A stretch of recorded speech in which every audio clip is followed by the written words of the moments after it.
Hi everyone. तो आप सभी का टॉपर्स पे क्लास 10 यूट्यूब चैनल पर स्वागत है। तो आज के इस लेक्चर में हम लोग क्लास 10 साइंस के इम्पॉर्टेंट क्वेश्चन को डिस्कस करेंगे जो बोर्ड एग्जाम 2026 के लिए बहुत ही इम्पॉर्टेंट होंगे। जिसमें पहला क्वेश्चन है कि रेडॉक्स अभिक्रिया किसे कहते हैं। तो हम सभी सारे क्वेश्चन का जो आंसर है लिख कर और एकदम समझा कर बताएंगे, तो आप लोग उसे ध्यान से सुनिएगा। पहला क्वेश्चन है कि रेडॉक्स अभिक्रिया किसे कहते हैं। तो रेडॉक्स अभिक्रिया जो कि पहले चैप्टर का ही क्वेश्चन है। तो रेडॉक्स अभिक्रिया किसे कहते हैं, तो वह अभिक्रिया जिसमें ऑक्सीकरण और अपचयन दोनों साथ साथ होते हैं उसे रेडॉक्स अभिक्रिया कहते हैं। वह अभिक्रिया जिसमें ऑक्सीकरण और अपचयन दोनों साथ साथ होते हैं उसे रेडॉक्स अभिक्रिया कहते हैं। आंसर क्या लिखेंगे हेडिंग डालकर, रेडॉक्स अभिक्रिया वह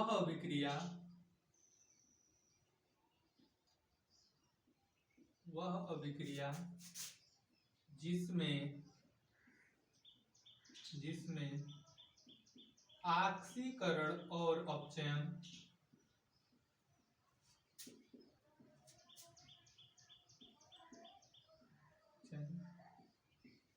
दोनों साथ साथ होते हैं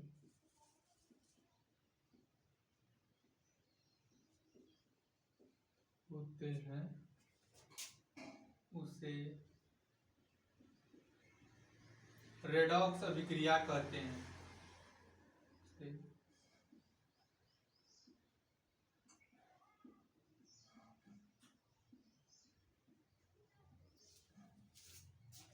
कि वह अभिक्रिया जिसमें ऑक्सीकरण और अपचयन दोनों साथ साथ होते हैं उसे रेडॉक्स अभिक्रिया कहते हैं। तो रेडॉक्स अभिक्रिया जब कोई भी अभिक्रिया आता है तो उसका हमें एग्जाम्पल भी लिखना होता है। तो एग्जाम्पल क्या लिखेंगे, कोई रिएक्शन, जैसे रेडॉक्स रिएक्शन में फेमस है Zn प्लस H2O। जब जिंक की रिएक्शन H2O से कराते हैं तो ZnO प्लस H2 बनता है। ZnO जिंक की रिएक्शन जब H2O से कराते हैं तो ZnO प्लस H2 बनता है। तो अब इसमें देखना है किसका ऑक्सीकरण किसका अपचयन। तो ऑक्सीकरण किसका होता है, जब किसी में ऑक्सीजन का योग होता है, किसी चीज में ऑक्सीजन का योग या हाइड्रोजन का ह्रास होता है तो उसे ऑक्सीकरण कहते हैं। और किसी चीज में अगर ऑक्सीजन की कमी और हाइड्रोजन का योग होता है तो उसे अपचयन कहते हैं। और ऑक्सीकरण को हमेशा मतलब ऊपर से दर्शाते हैं और अपचयन को हमेशा नीचे दर्शाया जाता है। जैसे जिंक है, जिंक जब H2O से रिएक्शन किया तो ZnO बना, मतलब जिंक में ऑक्सीजन जुड़ा तो जिंक का क्या हुआ, यहां लिखेंगे ऐसे दर्शाकर कि जिंक का क्या हुआ, ऑक्सीकरण।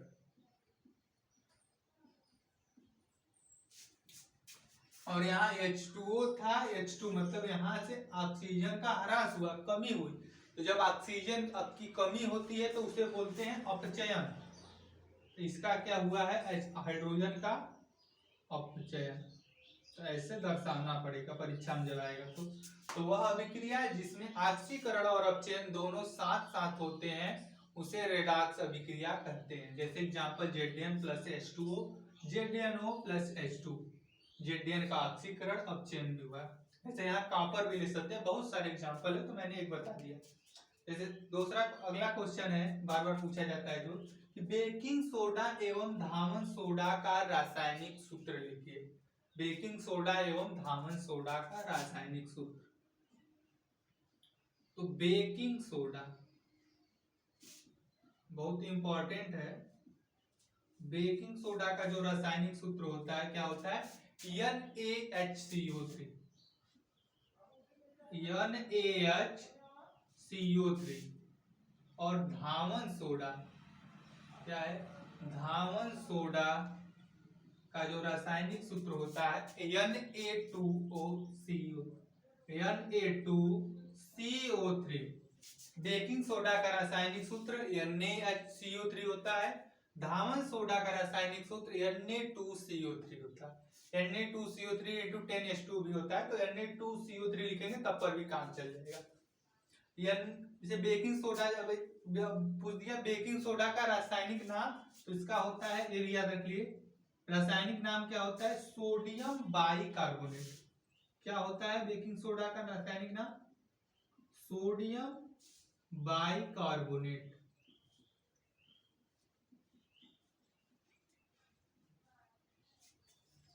और धावन सोडा का रासायनिक नाम होता है सोडियम कार्बोनेट।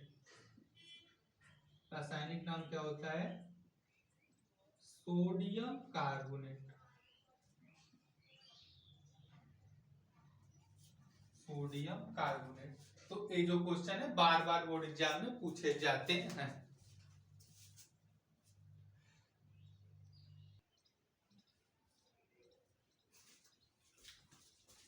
अगला क्वेश्चन जैसे है कि उदासीनीकरण अभिक्रिया किसे कहते हैं, जो कि बहुत ही इंपॉर्टेंट है, बहुत बार पूछा जाता है। उदासीनीकरण अभिक्रिया किसे कहते हैं, तो अम्ल क्षार एवं लवण पाठ से है। तो उदासीनीकरण अभिक्रिया, तो वह अभिक्रिया जिसमें अम्ल और क्षार परस्पर संयोग करके लवण तथा जड़ का निर्माण करते हैं, उसे उदासीनीकरण अभिक्रिया कहते हैं। क्या, तो वह अभिक्रिया जिसमें अम्ल और क्षार परस्पर संयोग करके लवण तथा जल का निर्माण करते हैं, उसे उदासीनीकरण अभिक्रिया कहते हैं। तो एग्जाम्पल भी बताएंगे, पहले परिभाषा क्या बोले, वह अभिक्रिया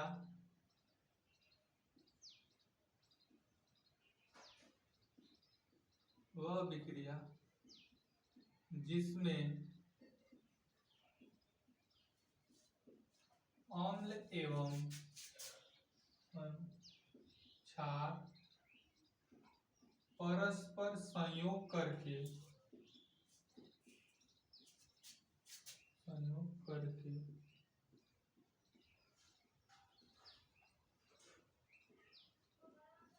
लवण तथा जल का निर्माण करते हैं,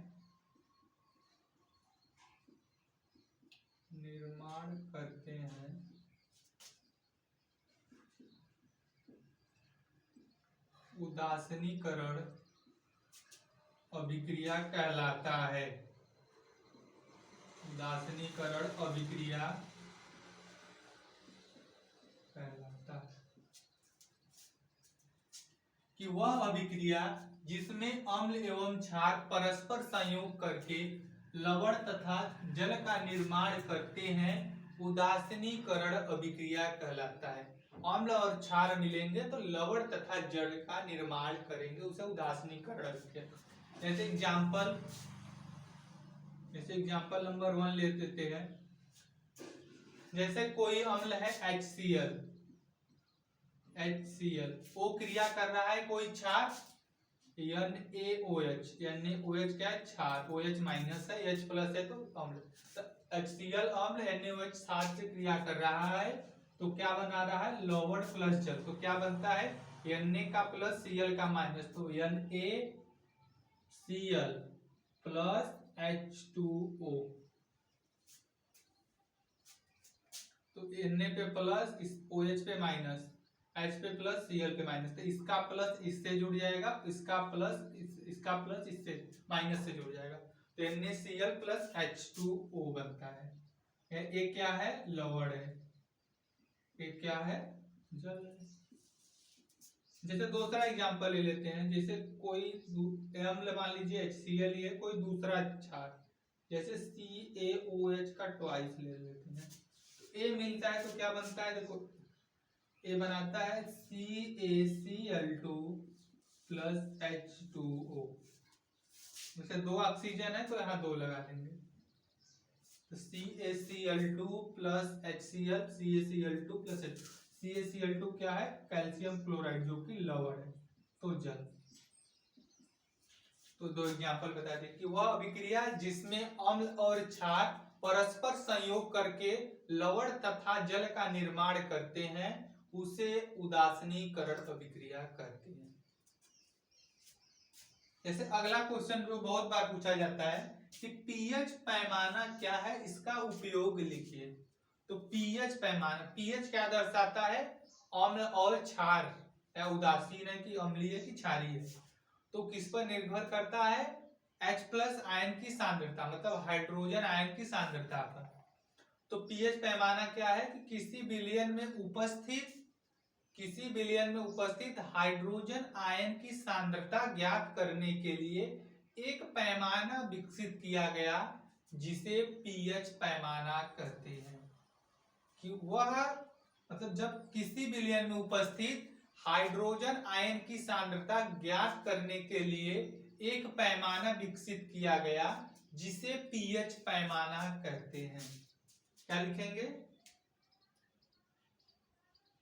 किसी विलयन में उपस्थित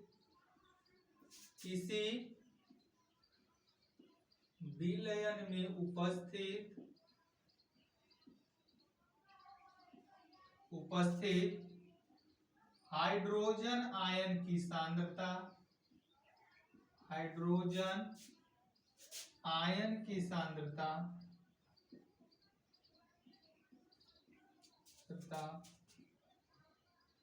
ज्ञात करने के लिए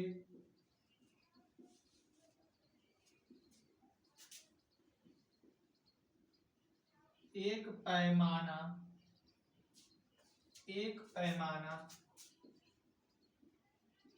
विकसित किया गया,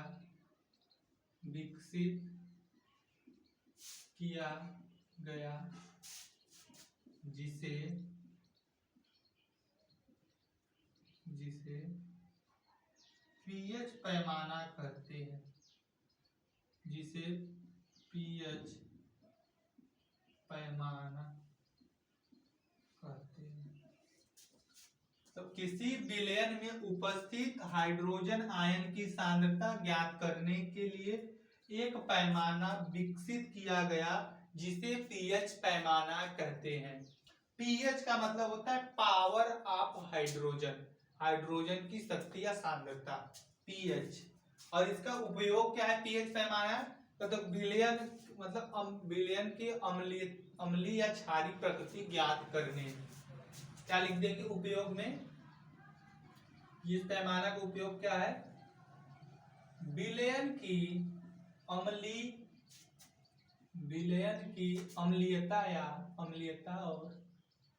अम्लीयता क्षारीयता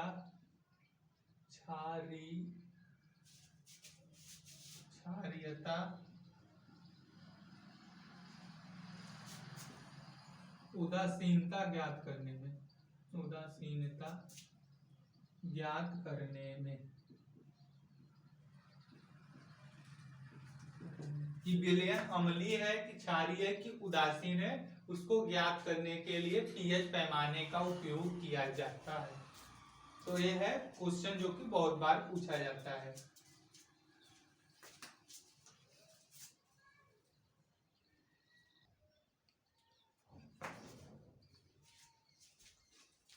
जैसे अगला क्वेश्चन है कि अपवर्तन के नियम लिखिए। तो अपवर्तन के दो नियम होते हैं। तो अपवर्तन कैसे होता है, जैसे कोई सरफेस है, मान लीजिए तो लाइट मान लीजिए ऐसे टकराई लाइट, फिर इसमें प्रवेश करके मान लीजिए अभिलंब की लाइट यहाँ टकराने के बाद ये अभिलंब से दूर हट गई ना, मतलब ये सघन था, ये विरल था ना, तब फिर दूर हटी है। ये आती है, जो आती है क्या बोलते हैं इसको, आपतित किरण। और जो अपवर्तित होके जाती है इसको बोलते हैं मतलब दूर हटी है, तो एकदम सीधे ना जाके ऐसे गई है ना, तो बोलिए अपवर्तित किरण। अपवर्तित किरण ना, ये क्या है, अपवर्तित किरण। और ये जो खींचा गया है क्या है, अभिलंब। और जो आपतित किरण अभिलंब के मध्य कोण बनता है उसे बोलते हैं कोण आई, तो आपतन कोण। और जो अपवर्तित किरण अभिलंब के मध्य बनता है उसे बोलते हैं कोण आर। अपवर्तन कोण। तो पहला नियम क्या होता है, अपवर्तन के दो नियम होते हैं परावर्तन के जैसा। पहला नियम कि आपतित किरण, परावर्तित किरण, और आपतित किरण, अपवर्तित किरण और अभिलंब तीनों एक ही तल में होते हैं। तब यहाँ तीनों मिल रहे मतलब एक ही तल में है ना, कोई प्लेन है एक तल में होते। दूसरा नियम कि आपतन कोण की मतलब आपतन कोण की ज्या और अपवर्तन कोण की ज्या का अनुपात सदैव नियत रहता है। तो साइन आई बटे साइन आर बराबर नियतांक। तो पहला नियम क्या होता है, आंसर में लिख देंगे अपवर्तन के नियम हेडिंग डालकर लिखेंगे कि अपवर्तन के दो नियम होते हैं, अपवर्तन के दो नियम होते हैं। पहला क्या लिखेंगे, प्रथम नियम डालकर कि आपतन कोण अपवर्तन कोण नहीं, क्या आपतन कोण नहीं, आपतित किरण, पहला वाला आपतित किरण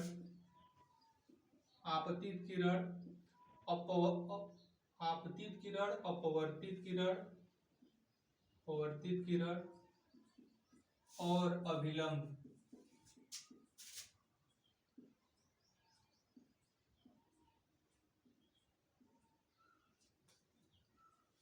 आपतित किरण, अपवर्तित किरण और अभिलंब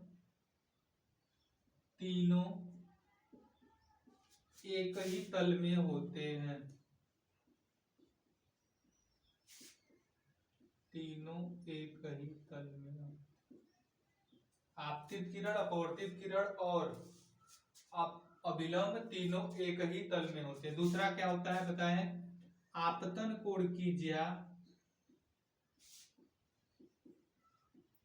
आपतन कोण की ज्या, ज्या मतलब साइन होता है ना, आपतन कोण की ज्या मतलब साइन, आपतन कोण को आई मतलब साइन आई, आपतन कोण की ज्या और अपवर्तन कोण की ज्या, अपवर्तन कोण की ज्या, अपवर्तन कोण की ज्या मतलब साइन आर का अनुपात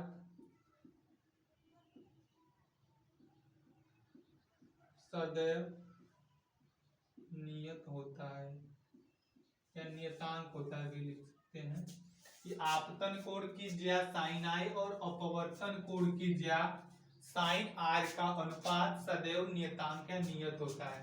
तो क्या लिखेंगे, साइन आई बटे साइन आर बराबर यन, यन जहां यन क्या है, यन क्या है नियतांक है, यन क्या है नियतांक, जिसे अपवर्तनांक भी कहा जाता है।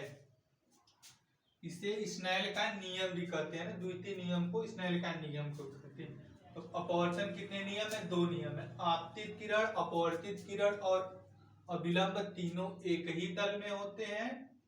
दूसरा आपतन कोण की ज्या और अपवर्तन कोण की ज्या का अनुपात सदैव नियत होता है, जिसे स्नेल का नियम भी कहते हैं। साइन आई बटे साइन आर बराबर यन। अगला क्वेश्चन है कि दर्पण के लिए u v f में संबंध लिखिए। दर्पण के लिए u v f में संबंध, तो क्या होता है दर्पण के लिए u v f में संबंध, तो 1/f बराबर, सूत्र पढ़े होंगे दर्पण सूत्र कि 1/f बराबर 1/v प्लस 1/u। क्या होता है यही सूत्र कि 1/f बराबर 1/v प्लस 1/u। दर्पण के लिए u v f में संबंध होता है। अगर लेंस के लिए पूछा जाता है तो 1/f बराबर 1/v माइनस 1/u हो जाता है। दर्पण के लिए क्या होता है प्लस हो जाता है, लेंस होता है तो माइनस। तो हो गया इंपॉर्टेंट क्वेश्चन।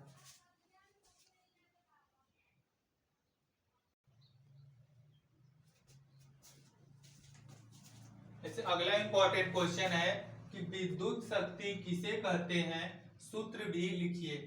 तो विद्युत शक्ति किसे कहते हैं, तो किसी मशीन या किसी यंत्र द्वारा कार्य करने की दर को विद्युत शक्ति कहते हैं। या तो किसी यंत्र द्वारा 1 सेकेंड में किए गए कार्य को विद्युत शक्ति कहते हैं। सूत्र भी लिखिए। सूत्र क्या होता है? P बराबर W/T। तो क्या होता है विद्युत शक्ति? हेडिंग डालकर क्या लिखेंगे? हेडिंग डालेंगे विद्युत शक्ति। आप लोग हेडिंग डालकर लिखिएगा, मैं हर क्वेश्चन में हेडिंग नहीं डालूंगा। तो विद्युत शक्ति किसे कहते हैं? तो किसी यंत्र द्वारा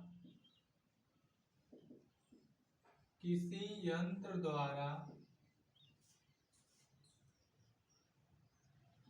सेकेंड में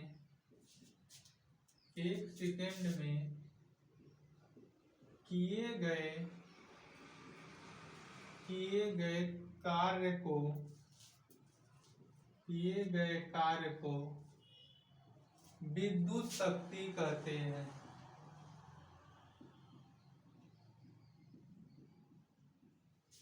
विद्युत शक्ति किसे कहते हैं? किसी यंत्र द्वारा 1 सेकेंड में किए गए कार्य को विद्युत शक्ति कहते हैं। या तो किसी यंत्र द्वारा कार्य करने की दर को विद्युत शक्ति कहते हैं, दोनों सही।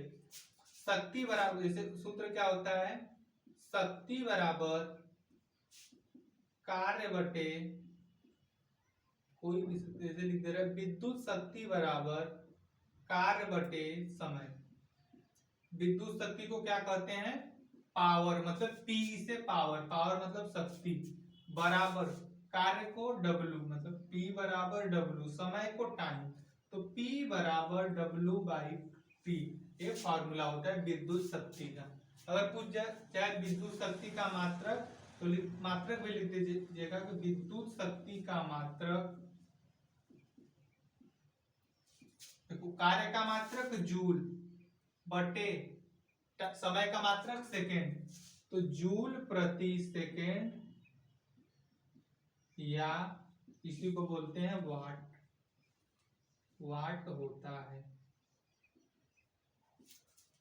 तो विद्युत शक्ति किसे कहते हैं? कि किसी यंत्र द्वारा 1 सेकेंड में किए गए कार्य को विद्युत शक्ति कहते हैं। विद्युत शक्ति बराबर कार्य बटे समय, P बराबर W/T।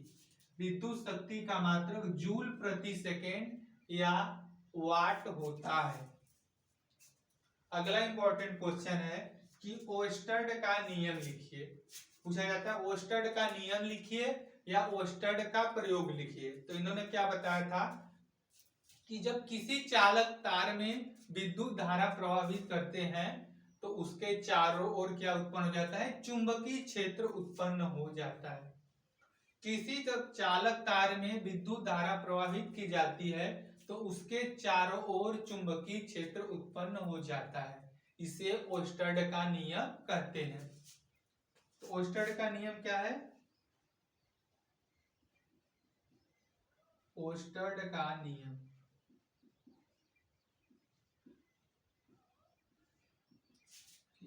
जब किसी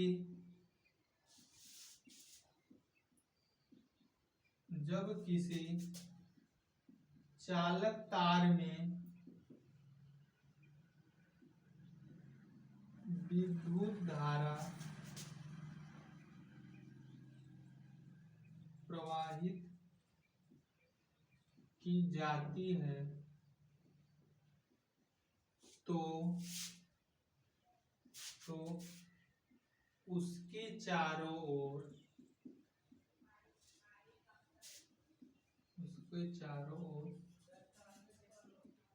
चुंबकीय क्षेत्र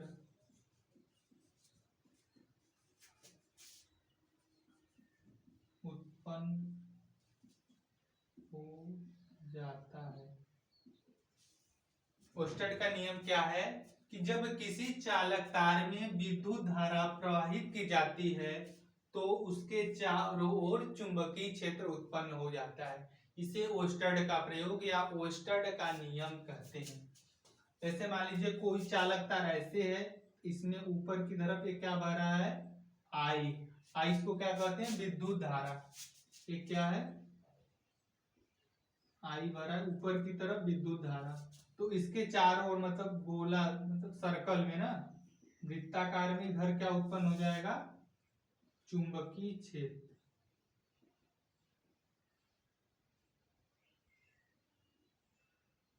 ये क्या है और नीचे क्या है, क्या है, चालक तार।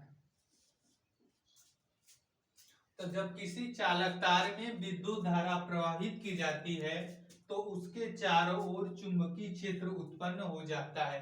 इसे ओस्टेड का नियम या ओस्टेड का प्रयोग करते हैं। तो यह आज का लेक्चर। आज के लिए बस इतना ही रखते हैं। इस वीडियो में हम लोगों ने साइंस के मोस्ट इंपॉर्टेंट क्वेश्चन को डिस्कस किया। तो उम्मीद करता हूं कि आज का वीडियो आपको बहुत पसंद आया होगा। अगर वीडियो पसंद आया तो वीडियो को लाइक और चैनल को सब्सक्राइब जरूर कीजिएगा। इसी तरह के लिए वीडियो के लिए चैनल को सब्सक्राइब जरूर कीजिए। तो मिलते हैं किसी नए वीडियो में किसी नए टॉपिक के साथ। तब तक के लिए जय हिंद, वंदे मातरम।